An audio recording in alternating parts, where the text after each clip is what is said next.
Magandang umaga po sa iyo, Sir Jeric, at sa mga nakikinig.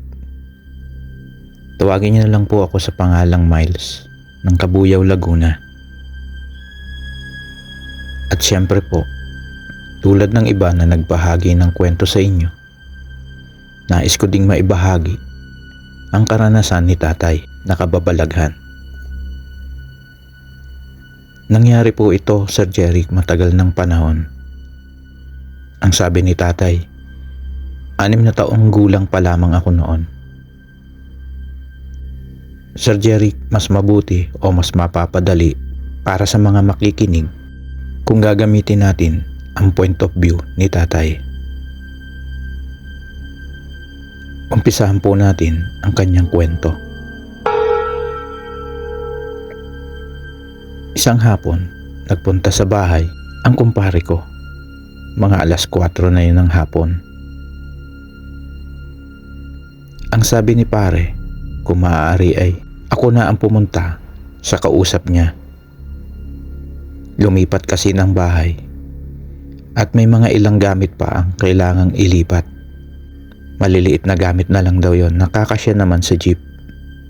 Nagkaroon lang ng emergency kaya hindi siya makakapunta. Binigay ni pare ang address kung saan ang lugar.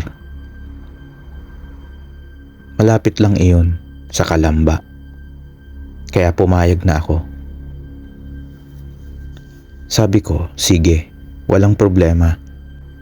Ang sabi ni pare, wag ko na siyang bigyan. Puntahan ko na lang dahil nakakahiya sa kausap niya. At baka nakahanda na ang mga gamit na ililipat. Tapos maghintay pa ng matagal. Nang makaalis si pare, naghanda na ako para umalis. Dahil 5:00 ang usapan nila. Nang puntahan ko ang address, hindi naman ako nahirapang makita ang lugar. Dahil madali ko itong nakita. Nang nandoon na ako, nakita ko na nakalabas na ang ilang mga gamit. Maliliit na cabinet at ilang gamit sa kusina. Agad akong bumaba para magpakilala at nagtanong kung siya ba ang kausap ni pare. Sir, magandang hapon po. Kayo po ba si Sir Ramil?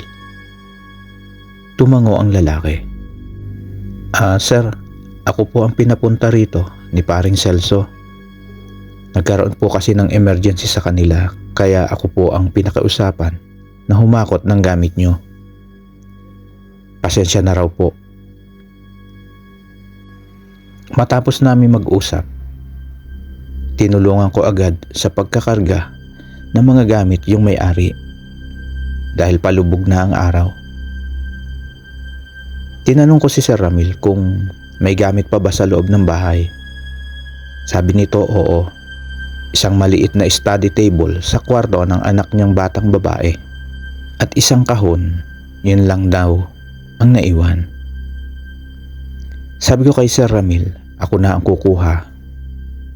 Pacheck na lang yung mga gamit kung okay na lahat para makaalis na kami. Sige kuya, sang-ayon naman ito. Kuya, yung nasa pangatlong kwarto sa dulo, yun ang kwarto ng anak ko. Sige sir. At pumasok na ako. Pinuntahan ko yung kwarto. Pagpasok ko, agad kong kinuha yung lamesa. Pagbaling ko sa may pintuan, may biglang dumaan na matandang babae. Lumingon pa ito sa akin. Natakot ako sa matanda. Ang putla ng mukha nito, pati labi, yung bang para itong walang buhay. Tapos ang hitsura niya ay parang may malubhang sakit. Payat na payat. Tapos lumagpas na yung matanda sa may pintuan. Hindi agad ako nakagalaw dahil alam ko na kung ano ang nakita ko. Nakabawi lang ako ng pagkabigla nang marinig kong tawagin ako ni Sir Ramil. Kuya, nakita mo ba? Nauutal pa akong tumugon ng oo. Sumilip muna ako sa labas ng kwarto. Wala na yung matanda. Mabilis kong binuhat yung kahon at binitbit ko na din yung maliit na lamesa. Pinagsabay ko na dahil ayokong bumalik sa loob ng bahay. Paglabas ko, napansin ni Sir Ramil na pawisan ako at putla. Kuya, ayos ka lang ba? Parang namumutla ka. Ayos lang ako, sir. Sir, kumpleto na po ba lahat? Alis na po ba tayo? Oo, kuya. Teka, papatayin ko lang yung mga ilaw at ilalako yung pinto. Matapos yun, umalis na kami. Nang paandarin ko na ang jeep, habang paalis kami, kinikilabutan pa rin ako sa nakita ko sa loob ng bahay. Napatingin pa ako sa bahay. Pakiramdam ko, nakatingin sa amin yung matandang nakita ko kanina. Nang malayo na kami, habang bumibiyahe kami, tinanong ako ni Sir Ramil kung may nakita ako o naramdamang kakaiba sa loob ng bahay. Nagtaka ako kasi mukhang may alam din si Sir sa kakaibang nakatira sa bahay nila. Umamin ako na may nakita akong matandang babae, payat, maputla at mukhang may malubhang karamdaman ito. Nang sabihin ko iyon, doon nagkwento si Sir Ramil kung bakit sila umalis sa bahay na yun. Ayon sa kanya, nabili lang din nila ang maliit na bahay na yun sa murang halaga. Nung unang buwan ng pagtira nila doon, okay naman daw, walang anumang paramdam. Kaya akala nila okay ang bahay.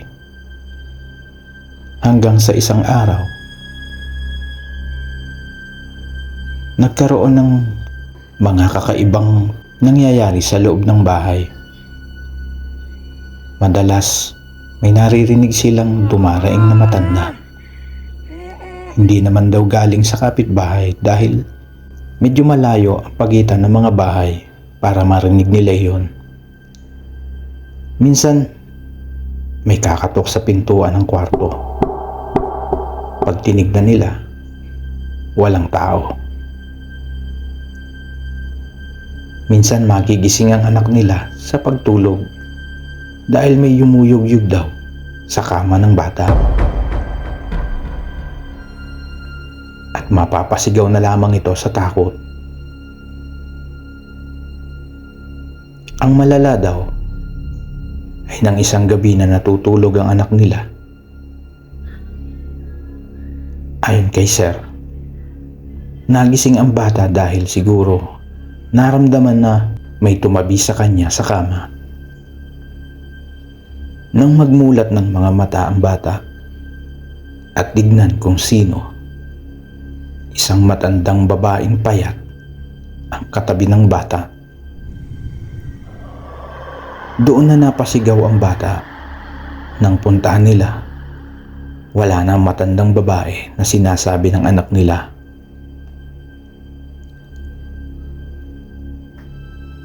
Ayon daw sa mga matagal nang nakatira doon na kapitbahay, maaari yung namatay na matandang babae na dating nakatira doon ang nagpaparamdam at nagmumulto sa bahay na yon. Namatay daw yun sa malubhang karamdaman at matagal itong naratay. Dahil sa trauma ng anak nila, nagdesisyon na silang umalis sa bahay na yun.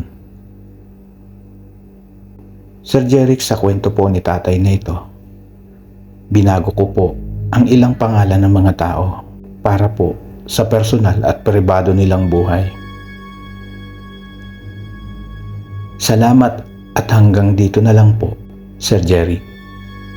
Ito po si Miles ng Kabuyao, Laguna.